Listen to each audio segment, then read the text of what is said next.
विधानसभा चुनाव से पहले पश्चिम बंगाल के मुख्यमंत्री ममता बनर्जी को एक और बड़ा झटका लगने जा रहा है कि उनके सबसे करीबी नेताओं में शामिल रहे पूर्व मुख्यमंत्री शुभेंदु अधिकारी बगावत के बाद भारतीय जनता पार्टी का दामन थामने जा रहे हैं।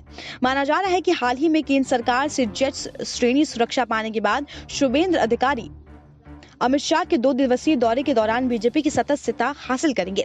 अधिकारी के सहयोगी और बीजेपी नेताओं ने हिंदुस्तान टाइम्स को बताया कि अधिकारी की ज्वाइनिंग को लेकर तैयारियां चल रही हैं। शुभेंदु अधिकारी की टीएमसी लीडरशिप से बगावत और मतभेदों को दूर करने की कोशिशों के असफल रहने के साथ ही अटकलें लगाई जा रही थी कि वो भगवा कैंप में शामिल हो सकते हैं।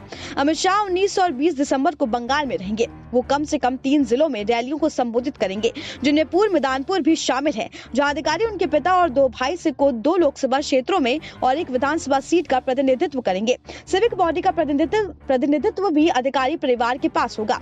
शुभेंदु नंदीग्राम से सीट से विधायक हैं, जहां भाजपा के राष्ट्रीय उपाध्यक्ष मुकुल राय ने कह दिया कि पश्चिम बंगाल के दिग्गज नेता शुभेंदु अधिकारी शनिवार को पार्टी में शामिल होने वाले हैं। वहीं दूसरी तरफ समर्थकों के व्यवहार से भी यही लग रहा है कि वो भाजपा कैडर बनने के तैयार है।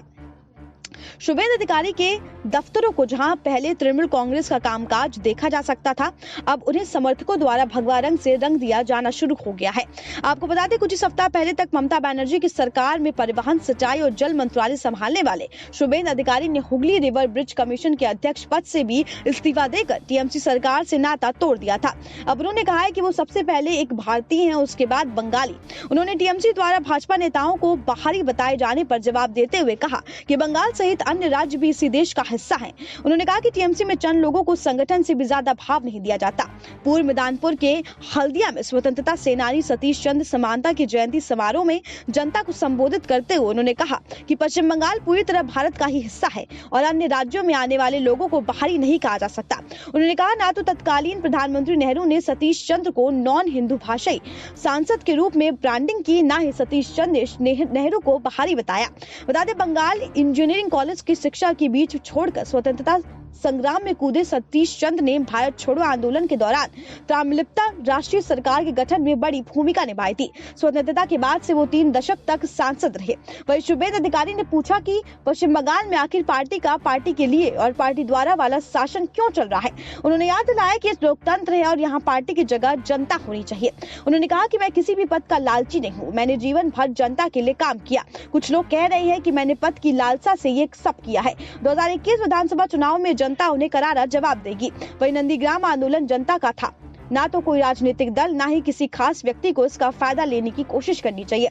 39 वर्षीय नेता के इस रुख से तृणमूल कांग्रेस खेमे में मार्च भी निकाला गया है। उन्होंने एक और बड़ा दावा किया कि हाल के समय में उन पर 11 बार हमले किए गए, लेकिन वो ऐसा करने वालों को चेताना चाहते हैं कि उन्हें कोई रोक नहीं पाएगा। उन्होंने कहा कि मैं आलोचकों को बताना चाहता हूं कि मेरे साथ जनता है, जिसका मेरे साथ कनेक्शन है। मेरे परिवार 7 लोगों का है। बंगाल के हर गाँव में भात पात खाने वाली मेरे परिवार है। इंतजार कीजिए, जल्द ही बड़ी घोषणा करूंगा और अपना रुख साफ करूंगा।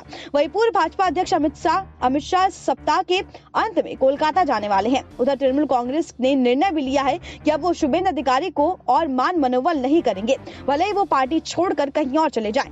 बता दें, भाजपा में शामिल होने से पहले शुभेंदु अधिकारी दिल्ली भी जाने वाले थे। उन्हें केंद्रीय गृह मंत्रालय द्वारा सुरक्षा भी प्रदान किया जाने वाला था।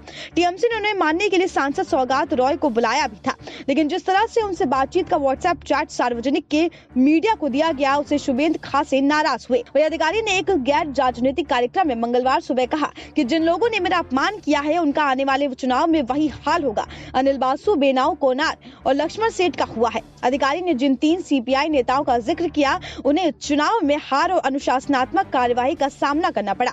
अधिकारी ने कहा कि याद रखना चाहिए कि नंदीग्राम में भूमि आंदोलन जनता का आंदोलन था, किसी व्यक्ति का, पार्टी का नहीं। उनका बयान इसलिए अहम है क्योंकि अधिकारी ने ही भूमि अधिग्रहण के खिलाफ आलोचना की थी।